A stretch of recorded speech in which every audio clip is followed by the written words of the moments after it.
সম্মানিত মুসল্লিরা, এ মাসটা এসেছে, 2 দিন হয়েও গেল, চলেও যাবে, কিন্তু এ মাসের যে শিক্ষা 11টা আমরা এখনো একটাও নিতে পারি নাই। আপনি গত বৃহস্পতিবার থেকে, এই যে 2 দিন আগে চলে গেল, কালকে বৃহস্পতিবার থেকে আরম্ভ হয়েছে যে তাকবীরটা, একবারও পড়েছেন? অথচ এটা কিন্তু এই 9 দিনে আমল করার দরকার। আল্লাহু আকবার, আল্লাহু আকবার, লা ইলাহা ইল্লাল্লাহু, আল্লাহু আকবার, আল্লাহু আকবার, লিল্লাহিল হামদ। খালি কোরবানির দিন মনে করে থাকি যেটা পড়বো, ওটা তো একদিনের জন্য না। আর 1 বছর পরে পরে কোরবানি একটা বিধান শুধু আসে এই গোশত খাওয়ার জন্য না।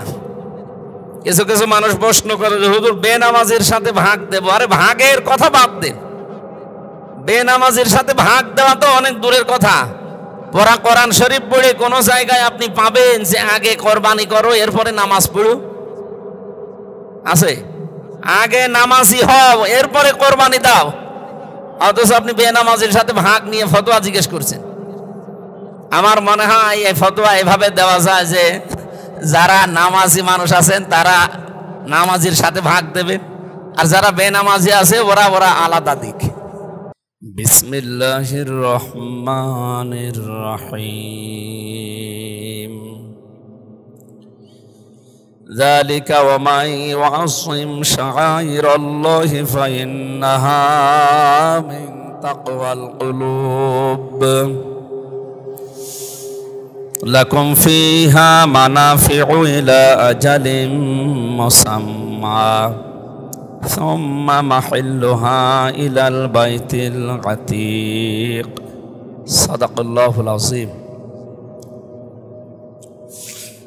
আন আনাস রাদিয়াল্লাহু তাআলা আনহু ক্বাল ক্বালা আন-নাবিয়্যু সাল্লাল্লাহু আলাইহি ওয়াসাল্লাম আল-কাজ্জিসু মান দানা নাফসাহু ওয়া আমিলা লিমা বা'দাল মাউতি ওয়াল আজিজু মান আতবা'a নাফসাহু হাওয়াহা ওয়া তামান্না আলাল্লাহ। রাহু ইবনে মাজাহ। আল্লাহুম্মা সাল্লি আলা মুহাম্মাদ ওয়া আলিহি ওয়া সাহবিহি ওয়া বারিক ওয়া সাল্লিম। আলহামদুলিল্লাহ, প্রশংসা আদায় করি আমাদের মালিকের, যে 4টা মাস আল্লাহর কাছে পবিত্র কোরআনে কারিমে ঘোষণা আছে, তার ভেতরে এই জিলহজ অন্যতম। অলরেডি জিলহজের আজকে 2 তারিখ আরম্ভ হয়ে গেছে। আল্লাহ তাআলা বলেন, ইন্না ইদ্দাতাশ শুহুরি ইনদাল্লাহি 12 শাহরান ফি কিতাবিল্লাহ ইয়াওমা খালাকাস সামাওয়াতি ওয়াল আরদা মিনহা আরবাআতুন হুরুম। অবশ্যই আল্লাহর কাছে গণনার দিক থেকে মাসের সংখ্যা 12টা। আসমান আর জমিন আল্লাহ যেদিন তৈরি করে ওই দিন তার কিতাবের ভেতরে তিনি 12টা মাসের নাম লিপিবদ্ধ করেছিলেন। তার ভেতরে 4টা মাস পবিত্র বলা হয়। তার ভেতরে অন্যতম মাস হচ্ছে এই জিলহজ, যেটা চলছে এখন অলরেডি। মুহররম, রজব আর জিলকদ এবং জিলহজ, এই 4 মাস আল্লাহর কাছে পবিত্র। 4টা মাসের নাম কোরআনে কারিমে ডাইরেক্ট ভাবে উল্লেখ করা নেই। 12টা মাসের মাত্র একটা মাসের নাম কোরআনে আছে, রমজান। বাকি 11 মাসের নাম কোরআনে নেই, কিন্তু নির্ধারিতভাবে একবার ইন্না ইদ্দাতাশ শুহুরি ইনদাল্লাহি 12 শাহরান ফি কিতাবিল্লাহ, 12টা মাসের নাম লিপিবদ্ধ আছে, এই কথা কোরআনে আল্লাহ দিয়েছেন। তার ভেতরে উত্তম বলা হয় বা পবিত্র বলা হয় আল্লাহর কাছে শ্রেষ্ঠ মাস যে 4টা, জিলহজ তার ভেতরে যেহেতু অন্যতম। আল্লাহ তাআলা বলেন, যালিকাদ দীনুল কাইয়্যিম ফালা তাযলিমু ফীহিন্না আনফুসাকুম ওয়া কাতিলুল মুশরিকিনা কাফফাতান কামা ইউকাতিলুনাকুম কাফফা ওয়া'লামু আন্নাল্লাহা মা'আল মুত্তাকিন। সূরা তাওবার এই আয়াত দিয়ে যে শিক্ষাটা আমরা নিতে পারি, রমজানের পরে সবচাইতে বেশি গুরুত্ব দিতেন নবীজি এই 4 মাসকে। তার ভেতরে অন্যতম হচ্ছে এই জিলহজ। আল্লাহ তাআলা বলেন, যালিকাদ দীনুল কাইয়্যিম, এইটাই হচ্ছে সুস্পষ্ট বা প্রতিষ্ঠিত দিন। দিন, পৃথিবীতে দিন বলতে ধর্ম, দিন বলতে জীবন ব্যবস্থা, এরকম কিছু বোঝানো হয়। আমরা জানি ৪৫০০-এর ওপরে ধর্ম বা দিন তামাম দুনিয়ায় এখন মানুষ পালন করছে। তার ভেতরে আল্লাহর নিকট সবাই তার মালিককেই পেতে চায়। আপনি খ্রিস্টানদেরকে জিজ্ঞাসা করেন, তারাও হয়তো আল্লাহ বলে স্বীকার করে না, কিন্তু গড যারে বলে, গড বলতে আল্লাহকে বোঝানো হয়। হিন্দুদের কাছে যারা উগ্রপন্থী না, যে হিন্দুরা অন্তত ওই যে উপাসনা করে, তাদের ধর্মীয় রীতিনীতি যেটা মেনে চলে, এদের কাছেও জিজ্ঞাসা করলে এরা একই কথা বলবে যে আমরা উপরওয়ালাকে পেতে চাই। অন্য যত ধর্ম আছে প্রত্যেকেই ঠিক যেখানে পৌঁছাতে চায় সেই জায়গাটায় আসলে আমাদের আল্লাহ যাকে বলে আমরা মালিক বলি, যাকে রব বলে হিসাব করি, ওরাও তাই। এই জন্যে ৪৫০০ ধর্মের ভেতরে আমাদের মালিক যিনি, সবাই তো একজনের কাছে ধর্ণা দেয়, তো স্পষ্টভাবে হয়তো নাম বলে না। কোরআনে কারিমে আছে আল্লাহ তাআলা বলেন, অন্যান্য যারেই নাম ধরে মানুষ ডাকুক না কেন, যদি বিপদে পড়ে তখন সরাসরি আমি ছাড়া আর কাউকে মানুষ ডাকে না। যেন আমরা শুধু মনে করছি মুসলমানেরা বিপদে পড়লে, মুসিবতে পড়লেই আল্লাহর কথা স্মরণ হয়, ডাকে না। না, মানুষের ভেতরের অবস্থা এই। ও যদিও বুঝে হোক না বুঝে হোক, আবহমান কাল থেকে তার বাপ দাদা পূর্বপুরুষ এগুলো করে আসে, এই জন্য হয়তো মূর্তি বানিয়ে অথবা আগুনের সামনে, গাছের সামনে, বিভিন্ন জায়গায় মাথা নত করে। মানুষের স্বভাবই এইটা, যে ছোট যে হয় বড় কিছু দেখলেই তার কাছে মাথা নত করে দেয়। মানুষের এই স্বভাবটাকে আল্লাহ কাজে লাগাতে চেয়েছেন নামাজ দিয়ে।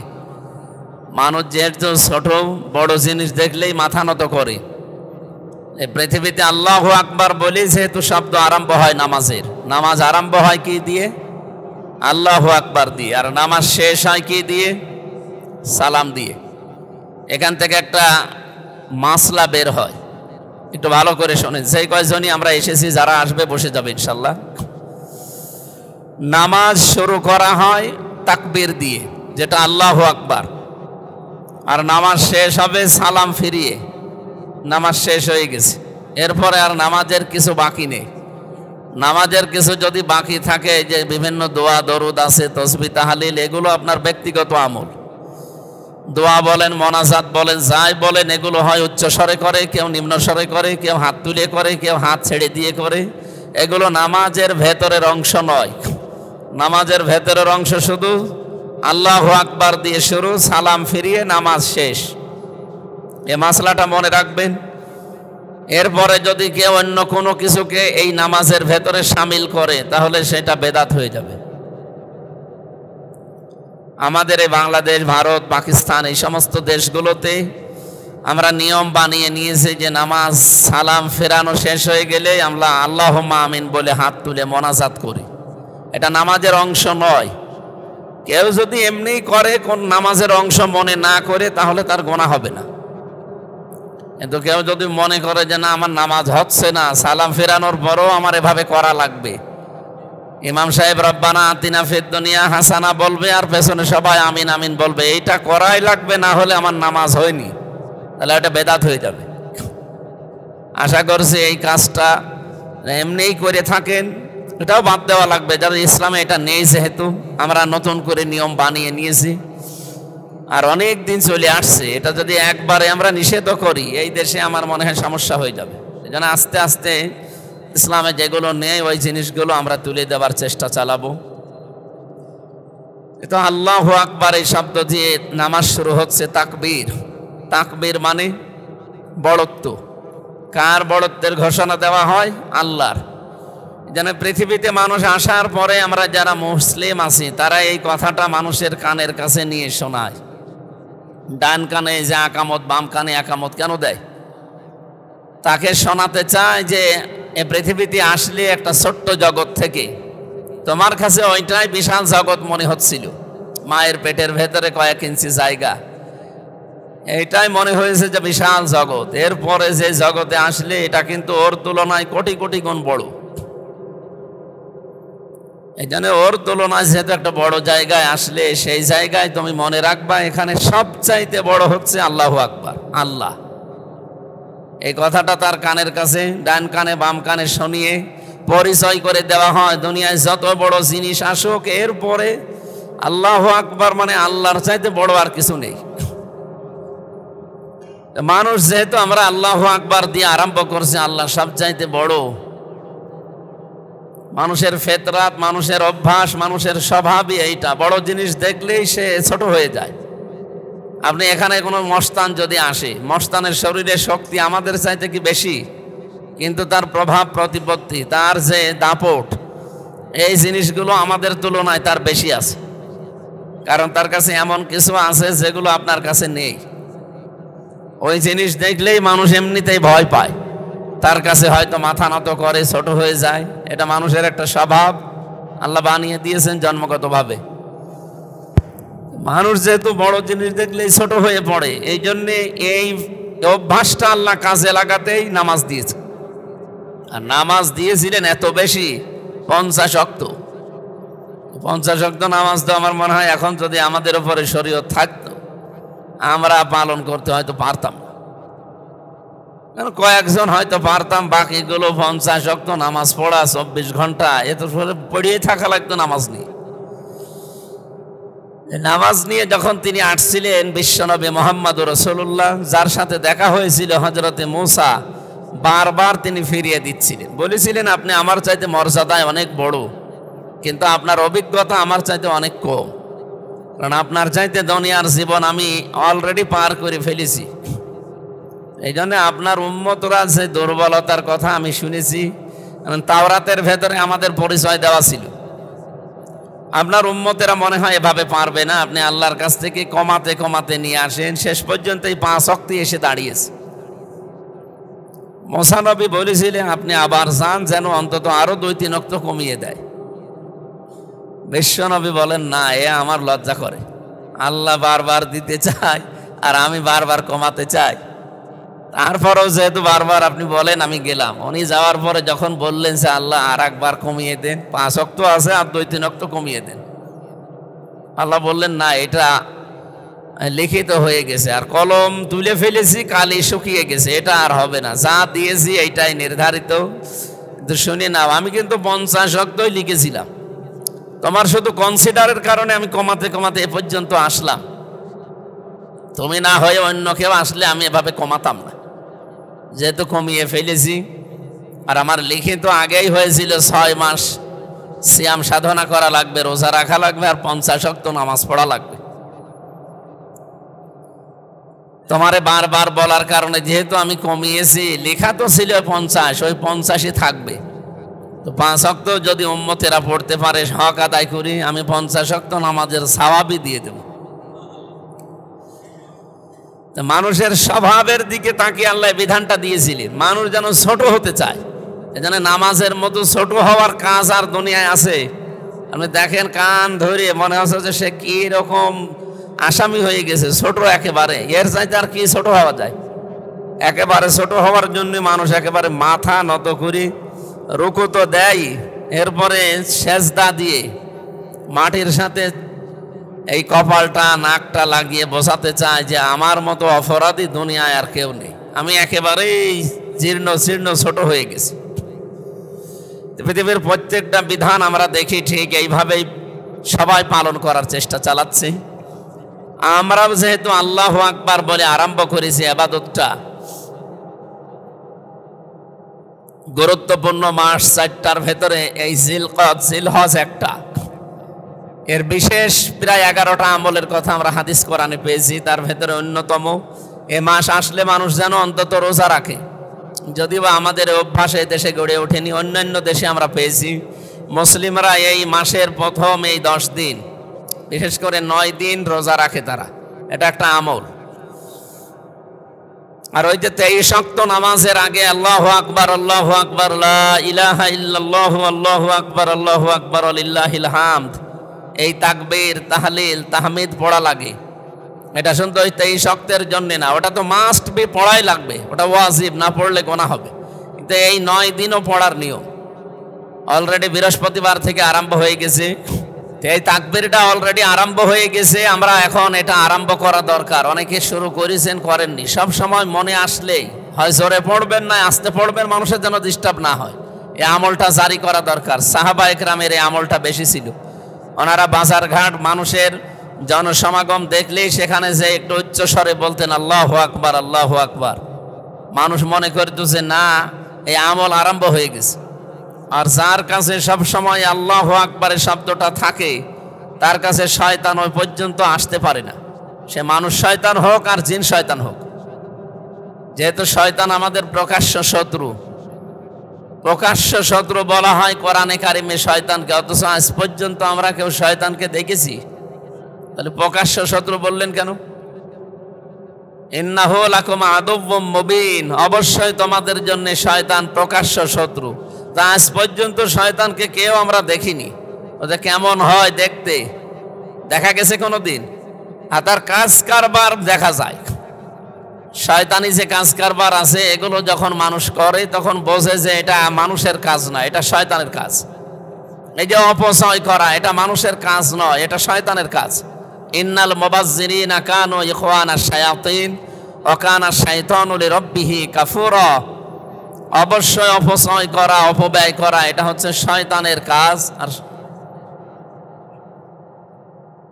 আর শয়তান ছিল তার প্রভুর প্রতি অকৃতজ্ঞ। এটা শয়তানের ভাই বলে আখ্যা দিয়েছেন আল্লাহ কোরআনে। পৃথিবীতে যত পাপের কাজ আছে, কোন পাপ কাজ করলে আপনি শয়তান হয়ে গেছেন, শয়তানের ভাই হয়ে গেছেন, এরকম কথা কোরআন হাদিসে নেই। এই একটাই আয়াত আছে যে অপচয় যারা করে এরা শয়তান না, শয়তানের ভাই হয়ে গেছে।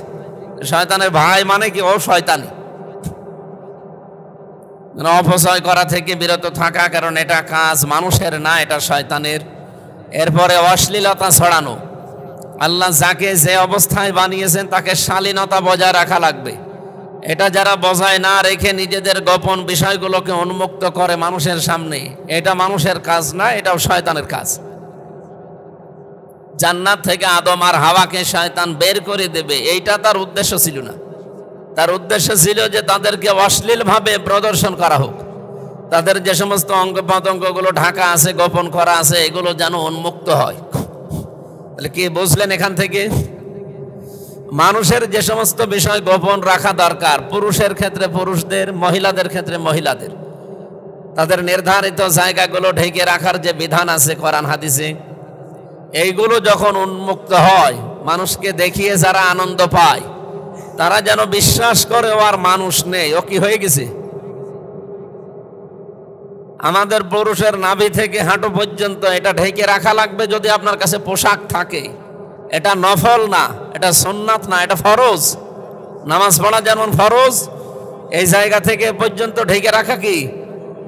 এটা পুরুষের জন্য, আবু হানিফা রহমতুল্লাহ আলাইহির মাযহাব বা মত অনুযায়ী। আর মেয়েদের সতর হচ্ছে মুখমণ্ডল, হাতের কবজি আর পায়ের পাতা বাদ দিয়ে পুরা শরীর ঢেকে রাখা লাগবে। এটা মেয়েদের জন্য ফরজ, এটা সুন্নত, নফল, মুস্তাহাব না। এই জন্য মেয়েরা নামাজ পড়তে গেলে আমরা পুরুষেরা যদি মাথায় টুপি নাও দেয়, আমাদের নামাজ হয়ে যাবে। শরীরে কাপড় নেই তাও নামাজ হয়ে যাবে, যদি আমার এই ফরজটা ঠিক থাকে। তো মেয়ে লোকের কি এই নাভি থেকে পা পর্যন্ত ঢেকে রাখলে হবে? হাঁটু পর্যন্ত? ওর যে তিনটা জায়গা বললাম, মুখমণ্ডল, হাতের কবজি আর পায়ের পাতা বাদ দিয়ে পুরা শরীর ঢাকা লাগবে। এমনকি নামাজের ভেতরে দাঁড়িয়ে যদি ওদের চুল বের হয়ে যায় তাহলে ওর নামাজ ভেঙে যাবে। এই জন্য মা বোনেরা যারা বাড়িতে আছে ওদেরকে আপনারা সালোয়ার কামিজ বানিয়ে এই পোশাক পরার অভ্যস্ত করবেন। বানানো পোশাকগুলো হাত পর্যন্ত, এ পর্যন্ত হাতা বানিয়ে দেবেন, ঢেলা ঢালা যেন কাজ করতে গেলে তুলতে পারে। আর যে ওড়না আছে মাথায় যেটা দেওয়া, এটা দিয়ে দেবেন। বুকটা পিঠটা যেন ঢেকে যায় এরকম একটা ওড়না লাগবে বানানো। এগুলো বানানোর সিস্টেম এখন দর্জি বাড়িতে পাওয়া যায়। এই যে সিস্টেমগুলো বলছে, এর বাইরে গেলে ওদের যেমন নামাজ হয় না, আমাদের যে সিস্টেমগুলো আল্লাহ দিয়েছে এর বাইরে গেলেও আমাদেরও নামাজ হবে না। যদি পোশাক থাকার পরেও কেউ নাভি থেকে হাঁটু পর্যন্ত না ঢেকে নামাজে দাঁড়িয়ে যায়, হাফ প্যান্ট পরে, নামাজ হবে? ফরজ তরক হয়ে গেলে নামাজ হবে না। পোশাক যদি না থাকে আপনার, উলঙ্গ হয়েও নামাজ পড়তে পারেন, অসুবিধা নেই। তাহলে আমরা যেই কথা এখান থেকে বুঝলাম, আল্লাহ রাব্বুল আলামিন শয়তানের কাজকর্মকে তিনি বলেন যে প্রকাশ্য শত্রু তোমাদের, ওরে দেখা যায় না কিন্তু ওদের কাজ দেখা যায়। যারা অপচয় করে এগুলো প্রকাশ্য আমরা দেখি, যারা নিজেদের সৌন্দর্যকে এই যে গোপন অঙ্গগুলোকে প্রদর্শন করে এগুলো আমরা দেখি, এগুলোকে আর মানুষের তালিকায় রাখা যায় না। যারা এই কাজ করবে তারা কি শয়তানের ভাই। আল্লাহ রাব্বুল আলামিন শুধু ফতোয়া দিয়েই কোরআনের আয়াত নাজিল করে শেষ করে দেননি, এটাতে কত বাস্তব আল্লাহ নিজে আমাদের শরীরের ভেতরে দেখিয়েছে। বিজ্ঞান এখন দেখাচ্ছে যে খাদ্য যা খাওয়া হয়, এই খাবার খাওয়ার পরে কয়েকটা জিনিস তৈরি হয়। এক নম্বরে আপনার রক্ত তৈরি হয়। আমাদের 5.5 কেজি রক্ত আছে শরীরের ভেতরে, এগুলো চলাচল করছে 26 কিলোমিটার দূরত্বে, বেগে চলছে পুরা শরীরে মাথা থেকে পা পর্যন্ত। এই রক্তগুলো তৈরি হচ্ছে খাবারের কারণে। 2 নম্বরে বীর্য তৈরি হয়, 3 নম্বরে মল তৈরি হয়। এরকম 4টা জিনিস যখন শরীরের ভেতরে তৈরি হয়, প্রস্রাব তৈরি হয়। এগুলো বিভিন্ন জায়গা আছে, এগুলো আল্লাহ বের করে আপনার শরীরকে রিফাইন করে দেয়। এখন এই 4টা জিনিস দিয়ে এই খাবারগুলো দিয়ে 4টা জিনিসের বাইরে সবচাইতে নির্যাস যেগুলো খাবারের, প্রতিটি খাবারের নির্যাস আলাদা আলাদা আছে, ওইটা দিয়ে একটা রস তৈরি হয় যেটা পিত্ত রস বলে। এই পিত্ত রসটা যখন শরীরের ভেতরে তৈরি হয়, এটা তৈরি হয়ে বসে থাকে না, এটা খাবারকে হজম করায় সহায়তা করে। খাবারকে হজম করার জন্য সহায়তা করে এই রসটা। বিজ্ঞান এখন দেখতে পাচ্ছে যে এই রস যখন শরীরের ভেতরে খাবার থাকে পেটে, তখন অটোমেটিকভাবে ফোঁটা ফোঁটা পড়তে থাকে। তো খাবার যেহেতু নেই, ওটা অটোমেটিক মুখ বন্ধ হয়ে যায়। ওখানে তো আর আপনার কোনো কর্মচারী নিয়োগ করা নেই যে ওখানে বন্ধ করে বসে আছে, আল্লাহ নিজে এটা কন্ট্রোল করে। আল্লাহ মানুষকে বোঝাতে চান, ইন্নাল মুবাদ্দিরিনা কানু ইখওয়ানা শায়াতিন, আয়াতের ব্যাখ্যায় তাফসিরে মুফাসসির লিখেছে যে আল্লাহ যে অপচয় করেন না তার প্রমাণ এইটা। ওই রসটা পড়তেই যদি থাকে ফোঁটা ফোঁটা, তাহলে অপচয় হয়ে যাবে। আর গুরুত্বপূর্ণ এবং দামি জিনিস, এটা যেহেতু নষ্ট হলে অপচয়ের শামিল, এই জন্য আল্লাহ হঠাৎ করে অটোমেটিক মেশিন বানিয়েছেন। যতক্ষণ খাবার থাকবে ও কাউকে ছড়িয়ে দেওয়া লাগবে না, ছেড়ে দেওয়া লাগবে না, পড়তে থাকবে ফোঁটা ফোঁটা, খাবার হজম হবে। যখন খাবার থাকবে না, ওটা অটোমেটিক বন্ধ হয়ে যাবে। তাহলে আল্লাহ কি শুধু ফতোয়া দিয়ে শেষ করে দিয়েছেন? উনি কাজ করে দেখিয়েছেন যে পৃথিবীতে কোনো জিনিস আমি অপচয় করি না। তাহলে যারা অপচয় করেছেন, প্রয়োজনের অতিরিক্ত কিছু করার নাম অপচয়। এদিকে তাকান, প্রয়োজনের অতিরিক্ত কিছু করার নাম কি? আমরা এই 54 বছর এই অপচয়ের দৌড়বে শান্তিতে পড়ে আছে। অপচয় যদি রোধ করা যেত না, বাংলাদেশটা দাঁড়িয়ে যেত। আমি কয়েকদিন আগে মালয়েশিয়া গিয়েছিলাম, ওরা দাঁড়িয়ে গেছে 2004 সালের পর থেকে। কেন দাঁড়িয়ে গেছে? কারণ ওই দেশে এই অপচয়, যেটা আমরা যে অন্য ভাষায় দুর্নীতি বলি, মেরে খাওয়া বলি, নষ্ট করা বলি, এইটা নেই। যার যে দায়িত্ব আছে ওইটা সে পালন করবে, এবং পালন করতে গিয়ে যদি কোনো জায়গায় 2 নাম্বারই পায়, সে যত বড় লোক হোক তারে আর বাঁচিয়ে রাখবে না, ওই সময় মেরে ফেলবে। বিশেষ করে খাবারে, যেহেতু সব কিছুর মূলে খাবার। খাবার খারাপ হওয়ার পরে আমাদের শরীর খারাপ হয়, শরীর খারাপ হলে আমাদের অঙ্গ প্রত্যঙ্গ নষ্ট হয়ে যায়, এরপরে আস্তে আস্তে ধীরে ধীরে আমরা চলে যাই মৃত্যুর দিকে। তাহলে সব কিছুর মূলে খাবার। খাবারের ব্যাপারে এত কড়াকড়ি করে, আমি পুরা মালয়েশিয়ার প্রায় বাংলাদেশের মতো 5টা দেশ মিলে এত বড় দেশ পুরাটা ঘুরলাম। এই 11 দিন ছিলাম, পুরাটা ঘুরে আমি এর আগেও গেছি কয়েকবার। আমি এবার যে পুরাটা ঘোরার পরে আমি এতটুকু দেখেছি, একটা লোককে জমার দিন দেখলাম রায় দিয়েছে আদালত থেকে, তাকে মেরে ফেলা হবে। কি হয়েছে কি? ওই দেশে বাংলাদেশি যারা আছে তারা বলতে চায় যে এখানে এই লোকটা ব্যবসায়ী, এই খাদ্যের ভেতরে ভেজাল দিয়েছিল। আর দেশের নিয়মই হচ্ছে খাদ্যে ভেজাল দিলে যদি ধরা পড়ে তাহলে তার কোনো মাপ নেই।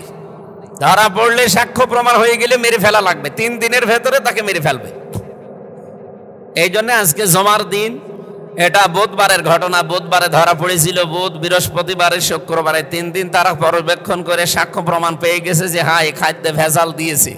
খাদ্যে ভেজাল কি?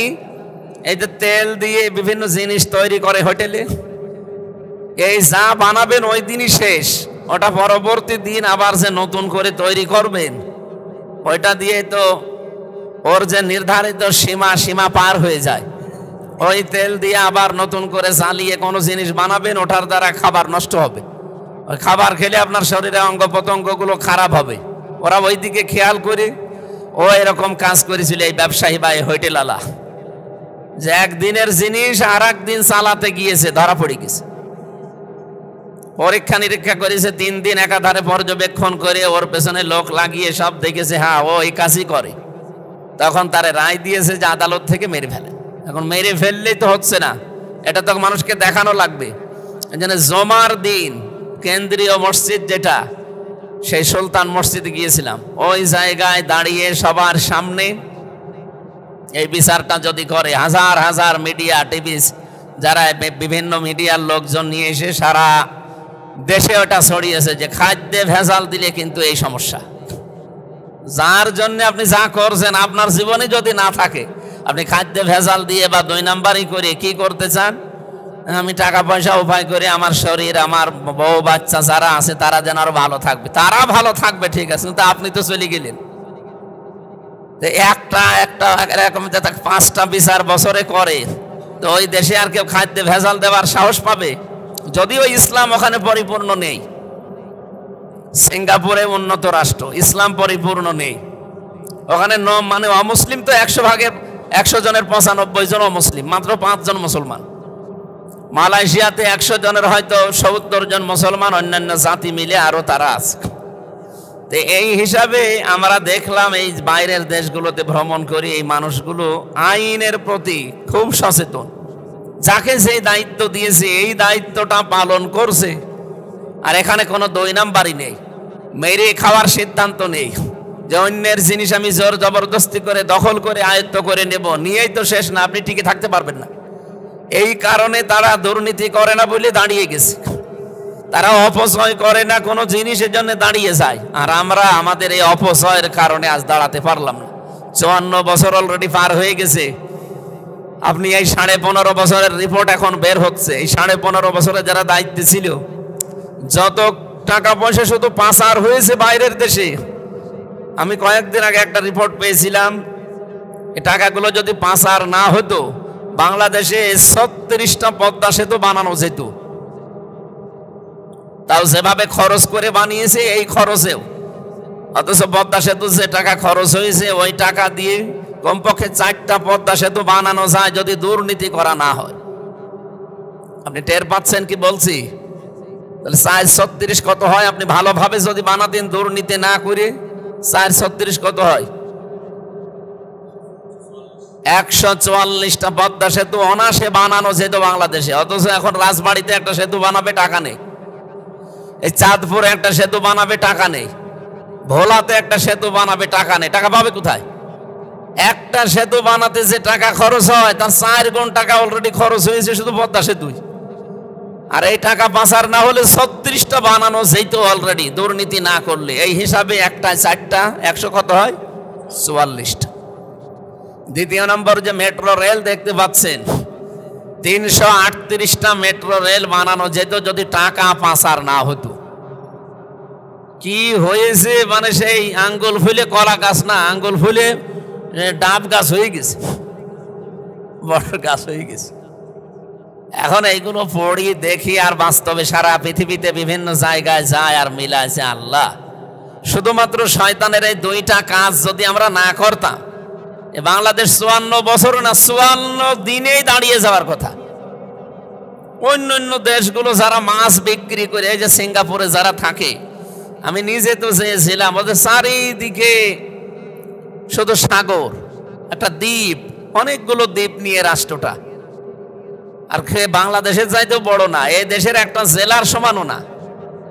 এই চুয়াডাঙ্গা জেলা আমার মনে হয় এ মাথা থেকে ও মাথা প্রায় 70 কিলো বা 60 কিলো হবে, অথচ ওই দেশ মাত্র 45 কিলো। তাহলে এই জেলার চাইতেও ছোট একটা দেশ, আর ছোট ছোট দ্বীপ আছে। তারা তাদের অভ্যাসই ছিল, তাদের কর্মজীবনই ছিল। জুলা বলে না, জুলা কি বলে এদিকে, জুলারে জেলে জেলে মাছ ধরে খাওয়া তাদের জাতীয় অভ্যাস। আর তারা আজকে তামাম দুনিয়ার 257টা দেশের ভেতরে তালিকায় যদি 10টা দেশ আছে, সিঙ্গাপুর একটা। কোথা থেকে কোথায় দাঁড়িয়ে গেছে। আইন তাদের প্রতি এত কঠিন, ফেলে দেবেন না। নির্ধারিত জায়গা আছে, সেখানে যে ফেলা লাগবে, ঠিক ওরা ওইভাবেই গড়ে উঠতেছে। ছোট্ট বাচ্চা, আমি ছিলাম যখন আমার সাথে সে বাড়িতে, ওর একটা ছোট বাচ্চা ছিল, এই চিপসের একটা প্যাকেট দিয়ে খাবারের পরে আমি বললাম জ্বালানা দিয়ে ফেলে দাও। না, জ্বালানা দিয়ে ফেলে দেবো মানে? এটা নির্ধারিত জায়গা আছে। ওই খাবারের পরে প্যাকেটটা পকেটে রেখে দিল, মড়িয়ে পকেটে রেখে নিয়ে ওই জায়গায় গাড়ি থামিয়ে ওইটার ভেতরে তুলে বলছে যে এই জায়গায় ফেলার জায়গা। বয়স কত হবে? খুব বেশি হলেও 4.5-5 বছর হবে। এতটুকু মানুষ এইভাবে আইনের পরে গড়ে উঠতেছে। ওরা এই জন্য এত পরিষ্কার পরিচ্ছন্ন। পরিষ্কার পরিচ্ছন্ন থাকা এটা নিয়ম কার? আল্লাহর নিয়ম না? নবীজি জানিয়েছেন আত-তুহুরু শাতরুল ঈমান, পরিষ্কার পরিচ্ছন্ন পবিত্র থাকা এটা কিন্তু ঈমান না, শুধু ঈমানের অর্ধেক। আমরা বলি যে ঈমানের একটা শাখা, ঈমানের শাখা তো 77টার উপরে আছে, ঈমানের শাখা বলা হয় না। পরিষ্কার পরিচ্ছন্ন থাকা এটা কিন্তু ঈমানের অর্ধেক বলা হয়, নিসফুল ঈমান বলা হয়েছে। এরা নবীর কথাকে মেনে চলে কিন্তু নবীকে বিশ্বাস করে না, এই জন্য তারা দাঁড়িয়ে যাচ্ছে। আমরা নবীকে বিশ্বাস করি যে নবী একজন এসেছিল, কিন্তু নবীর জীবনের কর্মকাণ্ডগুলো আমাদের জীবনে নেই। নবীজি অশ্লীলতা ছড়াননি, উনি জীবনে অপচয় করেননি, উনি জীবনে কোনোদিন অপবিত্র হয়ে থাকেননি, কিন্তু আমরা তাকে বিশ্বাস করি, তার কথাগুলো আমাদের জীবনে আমরা মানি না। এই জন্য আমরা আরো নিচের দিকে চলে যাচ্ছি। আজ যদি সত্যি এভাবে মেনে চলতে পারতাম, যেহেতু ইসলাম এটা জালিকা দ্বীনুল কাইয়্যিম বলা হয়, এটা সুস্পষ্ট এবং নির্ধারিত দিন, পৃথিবীর সব দিনের তুলনায় আল্লাহর কাছে এইটাই গুরুত্বপূর্ণ বিধান, জীবন ব্যবস্থা, দিন, ধর্ম যাই বলেন। ফালা তাজলিমু ফীহিন্না আনফুসাকুম, এই মাস যেহেতু আমরা পেয়েছি জিলহজ মাস, আল্লাহ বলেন তোমরা এই মাসগুলো পেলে নিজের উপরে জুলুম করবা না। নিজের উপরে জুলুম কি? মন যেটা চাই না ওইটা যদি জোর করে কেউ করে, ওইটা হচ্ছে গুনাহ, আর ওই গুনাহ হচ্ছে জুলুম। আপনি যে যারা উলঙ্গ অর্ধ উলঙ্গ নাচ দেখে, সিনেমা দেখে, ওর মন জীবনও যদি ইমানের ছিটা ফোটা থাকে, ওর মন চাইবে না, জোর করেও হয়তো শয়তানের ধোকায় পড়ে হোক আর যেভাবেই হোক ও দেখতে থাকে। এই মানুষ যখন আস্তে আস্তে গুনাহে অভ্যস্ত হয়ে যায়, তখন ওর কাছ থেকে ইমানের যে নূর আল্লাহ এটা কেড়ে নেয়। কিছুদিন পরে অবস্থা এমন হয়ে দাঁড়ায়, তখন ওর ভালো কাজও ভালো লাগে না, খারাপ কাজও ভালো লাগে না, সব খারাপ সমান মনে হয়। এই জন্য সময় আমাদের এসেছে এই মাসকে সম্মান দেওয়ার। ওই জামানায় কাফেররা সম্মান দিত এই 4টা মাস আসলে, বিশেষ করে মুহররম, রজব, জিলহজ আর জিলকদ। এই মাসগুলো আসলে তারা মারামারি, গন্ডগোল, এমনকি কারো সাথে ঝগড়া বিবাদ, মামলা মোকদ্দমা আছে বন্ধ করে দিত, বলতো এখন থাক, এই মাসের সম্মান আছে। এটা একেবারে সেই আবহমান কাল থেকে চলে আসছিল তাদের কাছে। তারা এই মাসের সম্মান দিত এইভাবে যে মারামারি, তোমার সাথে গন্ডগোল, কেস কামারে আছে, আমার সাথে কথা বন্ধ হয়ে আছে, এখন আর না, এই 4 মাস পার হোক, এরপরে আবার নতুন করে তোমার সাথে ঝগড়া হবে। তারা কাফের, তারপরে এই মাসের সম্মান এইভাবে দিত। আমরা মুসলমান হিসাবে এই মাসের সম্মান কিন্তু এভাবে এখনো দিতে পারি না। মামলা মোকদ্দমা কি বন্ধ হয়ে আছে 4 মাসে? কারো সাথে মনোমালিন্য ছিল, এখন কি বন্ধ হয়ে গেছে? আরো বাড়িয়ে দিয়েছে। তাহলে এই মাসের সম্মান আমাদের দেওয়া হচ্ছে না। ওয়াকাতিলুল মুশরিকিনা কাফাতান কামা ইউকাতিলুনাকুম কাফা, তোমরা কাফেরদের বিরুদ্ধে লড়াই সংগ্রাম করো যেইভাবে ওরা করে তোমাদের বিরুদ্ধে পরিপূর্ণভাবে। আজ দেখেন তামাম পৃথিবীতে যারা মুশরিক, এই খ্রিস্টান, ইহুদি, এই হিন্দু যারা আছে, বৌদ্ধ যারা আছে, তামাম দুনিয়ার সবগুলোই মুশরিক। আর তাদের জাতিতে আলাদা আলাদা নাম নিয়েছে, কেউ ইহুদি বলে, কেউ খ্রিস্টান বলে, কেউ মুশরিক বলে, কেউ বৌদ্ধ বলে, কেউ মাজুসি বলে, জিনিস কিন্তু সবাই তারা মুশরিক। না, আল্লাহকে যারা অন্য কারো সাথে যুক্ত করে তারা কি বলেন বলেন, মুসলমানদের ভেতরে মুশরিক কারা? না, মুশরিক হচ্ছে তারা যারা আল্লাহ যেটা পারে ওইটা অন্য কেউ পারে এই বিশ্বাস করে। কথা বোঝা যায়নি? আল্লাহ যে বললেন কাতিলুল মুশরিকিনা, তোমরা লড়াই করো, সংগ্রাম চালাও, তাদের সাথে তোমরা কতল করো। কতল একেবারে সর্বোচ্চ পর্যায়, সংগ্রাম, আন্দোলন, লড়াই চালাও তাদের বিরুদ্ধে যারা মুশরিক। কিভাবে চালাবা? কামা ইউকাতিলুনাকুম কাফা, যেভাবে তারা চালাচ্ছে তোমাদের বিরুদ্ধে। এটা তো ইহুদি খ্রিস্টান হিন্দুদের বাদই দিলাম, মুসলমানদের ভেতরে হাজারো মানুষ এখন আমরা মুশরিক হয়ে গেছি। আর মুশরিকদের সবচাইতে বড় কাজ কি? আল্লাহু ইয়াজতাবি ইলাইহিনা। মুশরিকদের সবচাইতে বড় কাজ হচ্ছে দুনিয়াতে আনাকিমুদ্দিন ওয়ালা তাতাফাররাকু ফি কাবুরা আলাল মুশরিকিনা মা তাদউহুম ইলাই। সূরা শুরার 13 নম্বর আয়াতের মাঝের অংশে আছে আল্লাহ তাআলা বলেন, হে নবী, আমি আপনাকে সহ পৃথিবীর প্রতিটি নবীকে এই নির্দেশ দিয়েছিলাম যে আমার জমিনে আমার বিধানগুলো কায়েম করেন। বাংলাদেশে 92 ভাগ আমরা মুসলমান। কত ভাগ বলেন বলেন? রাজনৈতিক আদর্শ আমাদের এক একজনের এক একটা থাকতেই পারে, কিন্তু আমরা যে মুসলমান 92 ভাগ, এর ভেতরে কোনো তো সন্দেহ আছে না। আমরা পরিচয়, একজন আমাকে যদি কেউ বলে যে আপনি কি মুসলমান না খ্রিস্টান, আমি কি জীবনে খ্রিস্টান বলতে পারবো? বলেন বলেন? এমনকি কাদিয়ানিরাও মুসলমান পরিচয় দেয়, যদিও তারা মুসলমান না। কারণ মুসলমান হওয়ার জন্য যে সমস্ত বিষয়ে বিশ্বাস করা লাগে তার ভেতরে তারা নবীকে মানে না। তাদের নবী আবার আলাদা একজন আছে, গোলাম আহমদ কাদিয়ানি। এই কারণে তারা কাফের। ওরা যে কোরআন শরীফের সব অস্বীকার করে তা কিন্তু না। কাদিয়ানিরা কোরআন শরীফের একটা আয়াতের 3 ভাগের 1 ভাগ মানে না। সূরা আহজাবের 40 নম্বর আয়াতের মাত্র একটা শব্দ 4টা অক্ষর দিয়ে বানানো, এই শব্দটা ওরা মানে না। মা কানা মুহাম্মাদুন আবা আহাদিম মির রিজালিকুম ওয়ালাকির রাসূলুল্লাহি ওয়া খাতামান নাবিয়্যিন, এই একটা আয়াত। এই আয়াতের 3 ভাগের 1 ভাগ মা কানা মুহাম্মদ ঠিক আছে, আবা আহাদিম মির রিজালিকুম এটাও ঠিক আছে, যে মুহাম্মদ সাল্লাল্লাহু আলাইহি ওয়াসাল্লাম একজন ছিলেন, তিনি কোনো অ্যাডাল্ট পুরুষের পিতা না, তিনি ছোট ছোট মানুষের পিতা ছিলেন। এখানে আল্লাহ সিবিয়ান না দিয়ে রেজাল দিয়েছেন। সিবিয়ান মানে ছোট ছোট বাচ্চারা, আর রেজাল মানে প্রাপ্ত বয়স্ক পুরুষ। নবীজি কোনদিন এই পৃথিবীতে প্রাপ্ত বয়স্ক কোন পুরুষের পিতা ছিলেন? উনি পিতা ছিলেন, কিন্তু ছোট ছোট বাচ্চাদের পিতা। উনি ছোটকালেই সব ছেলেকে হারিয়ে ফেলেছিলেন, ওনার মেয়ে বেঁচে ছিল। এই জন্য আল্লাহ এখানে নিসা দেয়নি, আল্লাহ দিয়েছেন রেজাল। আপনি কাদিয়ানি এলাকায় আছে কিনা আমি জানি না, যদি থাকে তাদের কাছে জিজ্ঞাসা করেন যে কোরআন শরীফ হ্যাঁ আল্লাহর কিতাব, কোরআনে আয়াতগুলো হ্যাঁ আল্লাহ পাঠিয়েছে। তো এই আয়াতের ভেতরে যে 3টা বিধান আল্লাহ দিলেন, যে মা কানা মুহাম্মদ এ পর্যন্ত, আবা আহাদিম মির রিজালিকুম, আবা মানে পিতা, তোমাদের পিতা নন, তিনি পুরুষের মানে প্রাপ্ত বয়স্ক পুরুষের পিতা নন। হ্যাঁ এটাও আমরা মানি।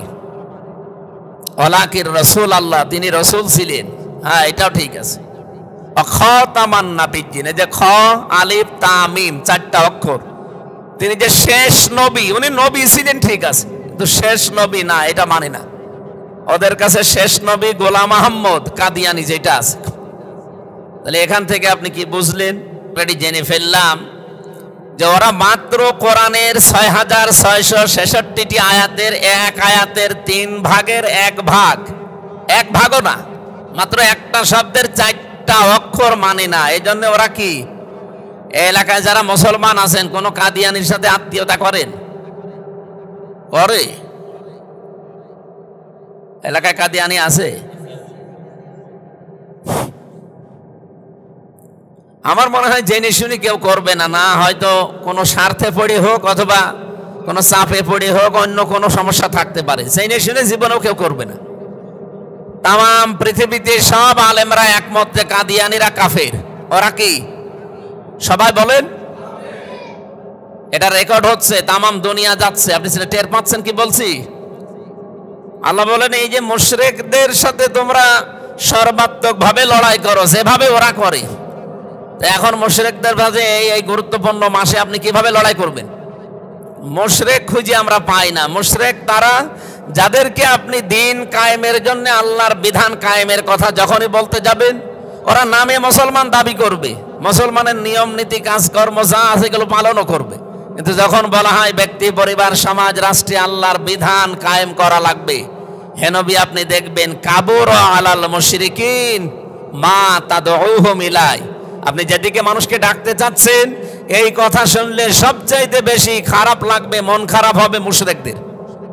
আমরা জানো মুশরিকই তো নেই, আমরা তো 92% মুসলমান। তো মুশরিক তো মুসলমানদের ভেতরে তারা যে মানুষগুলো আল্লাহ যেটা পারে ওইটা অন্য কেউ পারে এই বিশ্বাস করে। আল্লাহ কি পারে বলেন তো? না না, আল্লাহ সব পারে বললে হবে? আল্লাহ কি পারে? সন্তান দিতে পারে কে? পৃথিবীর অন্য কেউ পারে? যদি কেউ বিশ্বাস করেন যে না এই পানি পড়ায়ও কাজ হয়, অথবা ওই যে কবরের কাছে গেলেও হবে, কোনো পীর সাহেব দোয়া করে দিলেও হবে, এইরকম বিশ্বাস করলে সে কি? এ পৃথিবী বানিয়েছে কে? এখানে অন্য কোনো মানুষ বা অন্য কোনো কারো বিধান যদি কেউ প্রতিষ্ঠা করতে চায়, যেহেতু পৃথিবী বানিয়েছে আল্লাহ, আমরা বিশ্বাস করি। আর এখানে নিয়ম নীতিও চলতে পারে কার? কোরআনে 918 জায়গায় এরকম কথা আছে, আলা আলাহুল খালকু ওয়াল আমরু, বানিয়েছি আমি, এখানে সিদ্ধান্ত চাপিয়ে দেবে কে? আল্লাহর আইন বাদ দিয়ে অন্য কোনো আইন চলতে পারে না। যদি কেউ চালাতে চায় সে কি? এবার বলেন বাংলাদেশে মুশরিক আছে কিনা? যে আমি পয়েন্টে পয়েন্টে নিয়ে আসলাম, আপনি হিসাব করে দেখেন মুসলমান 92%, শেষে মুশরিক হয়ে যাবে 92%। এই জন্য এদের কাছে দিন কায়েমের কথা বললে, আল্লাহর বিধানের কথা বললে এদের রাগ হয়। এরা তখন দুনিয়ার কাজ মনে করে, এটা ঝামেলা। আরে এটা যে আসল কাজ, কাবুর আলাল মুশরিকিনা মা তাদউহুম ইলাই। হে নবী ওদেরকে আপনি যেদিকে ডাকেন ওরা তো আসবে না, কারণ ওরা কি? দিন কায়েমের কথা বললে মুশরিকদের খারাপ লাগে। আপনার খারাপ লাগে কেন? কারণ আপনার ভেতরে শিরিকের চিহ্ন আছে। আমি আশা করি বোঝাতে পেরেছি। এই জন্য মুশরিক এদের বিরুদ্ধে এই মাসের দায়িত্বই হচ্ছে গুরুত্বপূর্ণভাবে এদের পেছনে লেগে থাকা। ওরা যেভাবে তামাম দুনিয়া ক্যাপচার করছে।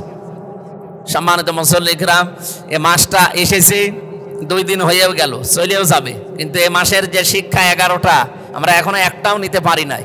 আপনি গত বৃহস্পতিবার থেকে, এই যে 2 দিন আগে চলে গেল, কালকে বৃহস্পতিবার থেকে আরম্ভ হয়েছে যে তাকবীরটা, একবারও পড়েছেন? অথচ এটা কিন্তু এই 9 দিনে আমল করার দরকার। আল্লাহু আকবার, আল্লাহু আকবার, লা ইলাহা ইল্লাল্লাহু, আল্লাহু আকবার, আল্লাহু আকবার, লিল্লাহিল হামদ। খালি কোরবানির দিন মনে করে থাকি যেটা পড়বো, ওটা তো একদিনের জন্য না। আর 1 বছর পরে পরে কোরবানি একটা বিধান শুধু আসে এই গোশত খাওয়ার জন্য না। কিছু কিছু মানুষ প্রশ্ন করে যে হুজুর বেনামাজির সাথে ভাগ দেব। আরে ভাগের কথা বাদ দেন, বেনামাজির সাথে ভাগ দেওয়া তো অনেক দূরের কথা। পড়া কোরআন শরীফ পড়ে কোন জায়গায় আপনি পাবেন যে আগে কোরবানি করো এরপরে নামাজ পড়ো? আছে? আগে নামাজি হও এরপরে কোরবানি দাও। অথচ আপনি বেনামাজির সাথে ভাগ নিয়ে ফতোয়া জিজ্ঞেস করছেন। আমার মনে হয় এই ফতোয়া এভাবে দেওয়া যায় যে যারা নামাজি মানুষ আছেন তারা নামাজির সাথে ভাগ দেবেন, আর যারা বেনামাজি আছে ওরা আলাদা দিক। ওরা, কারণ ওদের তো কোরবানি হবে না, নামাজ না থাকলে কোরবানি হয়? ফাসাল্লি লিরাব্বিকা, আগে কি?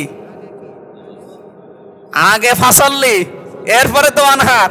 আপনি আগে কোরবানি দিচ্ছেন তারপরে নামাজ পড়বেন না।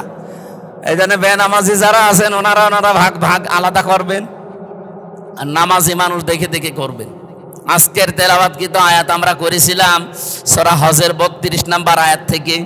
এখানে আল্লাহর কিছু নিদর্শনের শিক্ষা আছে, তার ভেতরে এই যে জিলহজ মাসটা একটা নিদর্শন।